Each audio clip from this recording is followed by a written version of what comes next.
আজকে ফোকাসটা হচ্ছে চিন্তার শক্তি। এটা কিভাবে আমাদের জীবনের প্রায় সব কিছুকেই প্রভাবিত করতে পারে সেই বিষয়ে আমরা বিশেষভাবে ইতিবাচক চিন্তাভাবনা জীবন পরিবর্তনের রহস্য বইয়ের কিছু অংশ থেকে পাওয়া তথ্যের একটু গভীরে যাব। আমাদের ভেতরের চিন্তাগুলো, ভাবনাগুলো কিভাবে আমাদের বাইরের জগৎটাকে, আমাদের বাস্তবতাটাকে তৈরি করে।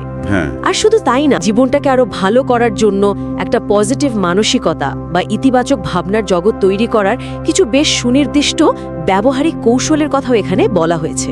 আচ্ছা, ওই যে উৎসের একটা মূল কথা আছে না, চিন্তা বদলালে জীবনও বদলাবে, কিছুটা এরকম। ইন্টারেস্টিং। তো আমাদের আজকের লক্ষ্য তাহলে এই উৎসের মূল যুক্তিগুলো একটু তলিয়ে দেখা। মানে সত্যিই কি শুধু চিন্তা বদলেই জীবন বদলে ফেলা সম্ভব? অন্তত এই বইটা কি বলছে, আর ঠিক কোন কোন পদ্ধতির কথা এখানে জোর দিয়ে বলা হচ্ছে, বিষয়টা নিয়ে আমি বেশ আগ্রহী। দেখা যাক এই আলোচনা আমাদের কোথায় নিয়ে যায়। উৎসটা শুরুতেই একটা বেশ পরিচিত কিন্তু শক্তিশালী উপমা ব্যবহার করেছে। চিন্তাকে বীজের সাথে তুলনা করা হয়েছে। ওই কৃষকের উদাহরণটা, তাই না? একদম। একজন কৃষক যেমন খুব বিশ্বাস নিয়ে জমিতে বীজ বোনে, একটা আশা নিয়ে যে ঠিকমতো যত্ন নিলে একদিন চারাগাছ হবে, ফল ধরবে। সন্দেহ নিয়ে করলে হয়তো সেই জোরটা থাকে না। ঠিক তেমনি এই উৎস বলছে আমাদের মনের জমিতে যদি আমরা ইতিবাচক চিন্তার বীজ বুনি, সেটার যত্ন নিই, তাহলে জীবনের সাফল্য আর সুখের ফল আশা করা যায়। আর উল্টোটা হলে? আর উল্টো দিকে মানে নেতিবাচকতার বীজ বুনলে সেটা ভয় আর ব্যর্থতার আগাছার মতো জন্মায়। এই উপমাটা কিন্তু উৎসে যে সেলফ ফুলফিলিং প্রফেসি বা স্বয়ং সম্পূর্ণ ভবিষ্যৎবাণীর কথা বলা হয়েছে, সেটার সাথে খুব ভালো মেলে। জন্য পথ খুঁজতে শুরু করে, কি করে করা যায়, সমাধান কি, এইগুলো বিশ্বাসটা একরকম রাস্তা তৈরি করে দেয়। কিন্তু শুরুতেই যদি মনে গেঁথে যায় যে না, আমার দ্বারা হবে না, তাহলে আর চেষ্টা করার ইচ্ছেটাই থাকে না। মানে মানসিক শক্তিটাই যেন নষ্ট হয়ে যায়। উৎস এটাকে শুধু নেতিবাচক ভাবনাই বলছে না, বলছে এটা এক ধরনের আগাম পরাজয় বরণ করে নেওয়ার মতো। আর এই নেতিবাচক চিন্তাগুলো কিভাবে আমাদের আটকে রাখে সেটারও একটা ব্যাখ্যা আছে উৎসটাতে। এগুলোকে একটা অদৃশ্য দেওয়ালের মতো বলা হয়েছে। যেমন একটা ছাত্রের উদাহরণ দেওয়া হয়েছে যে ছোটবেলায় সবার সামনে কথা বলতে গিয়ে হয়তো তোতলাতো বা নার্ভাস হয়ে গেছিল আর লোকে হেসেছিল। সেই অভিজ্ঞতা থেকে তার মনে একটা বিশ্বাস গেঁথে গেছে যে সে কোনোদিনই ভালো বক্তা হতে পারবে না। এই বিশ্বাসটাই তার এগুলোর পথে একটা মানসিক দেওয়াল তৈরি করে ফেলেছে। উৎসের ভাষায় এই ধরনের যে সীমাবদ্ধ বিশ্বাসগুলো, এগুলো আসলে এক ধরনের ভয়ের বিভ্রান্তি, ইলুশন অফ ফিয়ার। ভয়ের বিভ্রান্তি? হ্যাঁ, এই ভয়টাই আমাদের পরিচিত গণ্ডি, আমাদের কমফর্ট জোনের ভেতরে আটকে রাখতে চায়। কিন্তু মজার ব্যাপার হলো, উৎস বলছে যে এই কমফর্ট জোনটাই আসলে আমাদের বিকাশের পথের সবচেয়ে বড় বাধা। এখানেই আমরা থমকে যাই, কারণ দেওয়ালটা তো বাইরে নয়, ভেতরে। এই দেওয়ালটা ভাঙার উপায় কি? শুধু ভালো চিন্তা করো বললেই কি এটা ভেঙে যায়? ইতিবাচকতা বেছে নেওয়া মানে কিন্তু এই নয় যে জীবনে আর কোনো চ্যালেঞ্জ বা সমস্যা আসবে না। না, তা তো নয়। তা নয়, বরং জোর দেওয়া হচ্ছে দৃষ্টিভঙ্গির ওপর। সমস্যা আসবেই, কিন্তু সেগুলোকে আমরা দেখছি কিভাবে। যেমন ধরুন, ব্যবসায় কেউ ব্যর্থ হলো, নেতিবাচক দৃষ্টিভঙ্গিতে সে হয়তো ভাগ্যকে দোষ দেবে বা নিজেকে অযোগ্য ভাববে, হতাশ হয়ে পড়বে। কিন্তু এই উৎস অনুযায়ী ইতিবাচক দৃষ্টিভঙ্গি মানে হলো এটাকে একটা মূল্যবান শিক্ষা হিসেবে দেখা। শিক্ষা কিভাবে? প্রশ্ন করা, আচ্ছা কোথায় ভুল হলো, কি শিখলাম এখান থেকে, পরের বার কি অন্যভাবে করা যায়। এটা কিন্তু ব্যর্থতাকে অস্বীকার করা নয়, বরং সেটাকে বিশ্লেষণ করে এগোনো। বুঝতে পারছি, পার্সপেক্টিভটা বদলানো। একদম। আর এই দৃষ্টিভঙ্গি বেছে নেওয়ার সুযোগটা উৎস অনুযায়ী প্রতিদিন, প্রতি মুহূর্তে আমাদের হাতে থাকে। প্রতিটা চ্যালেঞ্জের সামনে দাঁড়িয়ে আমরা ঠিক করতে পারি এটাকে কি আমরা একটা শেষ হিসেবে দেখব নাকি নতুন কিছুর শুরু হিসেবে। বাহ! এই পছন্দটাই আমাদের ভেতরের শক্তিটাকে ঠিক করে দেয়। উৎস এটাকে একটা সচেতন মানসিক নির্বাচন বলছে। কোনটা বাছছি আমরা, সুযোগ নাকি সীমাবদ্ধতা? এই দৃষ্টিভঙ্গির সাথে কৃতজ্ঞতার একটা খুব সুন্দর যোগসূত্র দেখানো হয়েছে উৎসে, একটা গল্পের মাধ্যমে। ও, কোন গল্পটা? এক গ্রামে একজন খুব সুখী বৃদ্ধ মানুষ ছিলেন। সবাই তাকে জিজ্ঞাসা করত তার এই সুখের রহস্য কি। তিনি বললেন তিনি প্রতিদিন সকালে উঠে শুধু 3টে নির্দিষ্ট জিনিসের জন্য কৃতজ্ঞতা জানান। মাত্র 3টে জিনিস? কি কি? 1, তিনি আজও বেঁচে আছেন। 2, তার কাছে খাবার আছে। আর 3, তিনি পৃথিবীর সৌন্দর্য মানে চারপাশটা দেখতে পাচ্ছেন, উপভোগ করতে পারছেন। বাহ, খুব সাধারণ কিন্তু গভীর। হ্যাঁ, আর এই সাধারণ কৃতজ্ঞতা বোধই নাকি তার মনকে অপ্রয়োজনীয় দুশ্চিন্তা বা নেতিবাচক ভাবনা থেকে দূরে রাখত। এর একটা খুব কার্যকরী দিক আছে যা উৎস তুলে ধরেছে। প্রতিদিন সকালে ঘুম থেকে উঠে কি নেই তার লম্বা লিস্ট না বানিয়ে কি আছে সেদিকে ফোকাস করা। ঠিক। উৎস এখানে পারস্পরিক নিয়ম বা ল অফ রেসিপ্রোসিটির ধারণার দিকেও একটু ইঙ্গিত করেছে, তবে একটু অন্যভাবে। মানে আমরা যখন কৃতজ্ঞতা বা পজিটিভিটির উপর মনোযোগ দিই তখন আমাদের মানসিক শক্তিটা সেদিকেই যায়, যা আমাদের চারপাশেও একটা ইতিবাচক বাতাবরণ তৈরি করতে সাহায্য করে বা অন্তত নেতিবাচকতাকে দূরে ঠেলে দেয়। কৃতজ্ঞতা এখানে শুধু থ্যাংক ইউ বলা নয়, এটা একটা অ্যাক্টিভ মানসিক অভ্যাস, একটা ঢালের মতো। ঠিক। আচ্ছা, কৃতজ্ঞতার পাশাপাশি আরও কিছু সুনির্দিষ্ট প্রায়োগিক কৌশলের কথাও তো আছে। হ্যাঁ হ্যাঁ আছে। যেমন রিয়া নামের একটি মেয়ের গল্প আছে। সে নিজের সম্পর্কে সবসময় খুব নেতিবাচক কথা বলতো, আমার দ্বারা কিচ্ছু হবে না, আমি যথেষ্ট ভালো নই, এই টাইপের। ও, সেলফ টক। একদম নেগেটিভ সেলফ টক। পরে সে সচেতনভাবে এই ভিতরের কথাগুলো বদলাতে শুরু করলো, মানে নেতিবাচকের জায়গায় ইতিবাচক কথা ব্যবহার করা শুরু করলো। আমি এটা চেষ্টা করতে পারি, আমি শিখতে পারি, আমি সক্ষম। এবং তাতে কাজ হলো? উৎস বলছে এই কথাগুলো শুধু শব্দ নয়, এগুলো মনের প্রোগ্রামিং বদলাতে সাহায্য করে। ধীরে ধীরে তার আত্মবিশ্বাসেও নাকি পরিবর্তন এসেছিল। বাহ। তবে এই নেতিবাচক সেলফ টককে চ্যালেঞ্জ করাটা জরুরি, যদিও উৎস স্বীকার করছে যেটা সহজ নয়, কারণ এই ভেতরের গলাটা অনেক সময় এতটাই অটোমেটিক হয়ে যায় যে আমরা ধরতেই পারি না। অভ্যাসের মতো। ঠিক। উৎস বলছে এই স্বরটাই আমাদের লক্ষ্যের দিকে এগোতে দেয় না, ব্রেক কষে দেয়। আর এর সাথে জড়ে আছে ব্যর্থতাকে গ্রহণ করার বিষয়টা। হ্যাঁ, ব্যর্থতা। ব্যর্থ হলে তো রাগ, দুঃখ, হতাশা এগুলো তো আসেই, স্বাভাবিক। কিন্তু উৎস পরামর্শ দিচ্ছে সেই আবেগের ধাক্কাটা একটু সামলে নিয়ে নিজেকে প্রশ্ন করতে, আচ্ছা ঠিক, কি কারণে এটা হলো না? এই পুরো প্রক্রিয়া থেকে আমি কি শিখলাম যা পরের বার কাজে লাগাতে পারি? মানে বিশ্লেষণ করা। হ্যাঁ, যেমন একজন মহান শিল্পীর উদাহরণ দেওয়া হয়েছে উৎসে, যিনি বলতেন তার স্টুডিওতে হাজার হাজার ব্যর্থ ড্রয়িং পড়ে আছে, কিন্তু প্রত্যেকটা তাকে শিখিয়েছে পরেরটা কিভাবে আরো ভালো করা যায়। ব্যর্থতা এখানে শেষ নয়, তথ্যের ভাণ্ডার। দারুণ ভাবনা।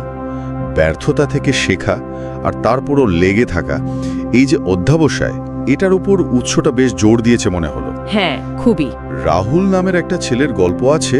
সে বারবার চেষ্টা করেও সফল হচ্ছিল না, খুব হতাশ হয়ে পড়েছিল। আচ্ছা। তার বাবা তখন তাকে নদীর ধারে নিয়ে গিয়ে একটা খুব মসৃণ পাথর দেখান।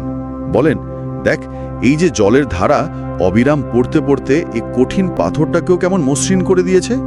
তোর ধারাবাহিক চেষ্টাও ঠিক এভাবেই কাজ করবে।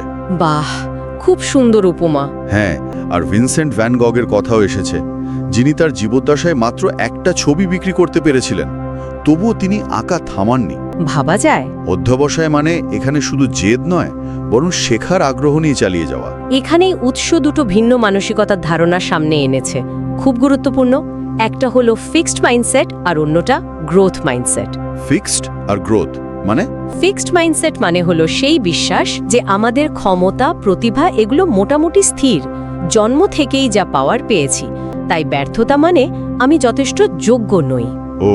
আর অন্যদিকে গ্রোথ মাইন্ডসেট হলো এই বিশ্বাস যে ক্ষমতা বা দক্ষতা এগুলো চেষ্টা করে, শিখে, লেগে থেকে বাড়ানো যায়।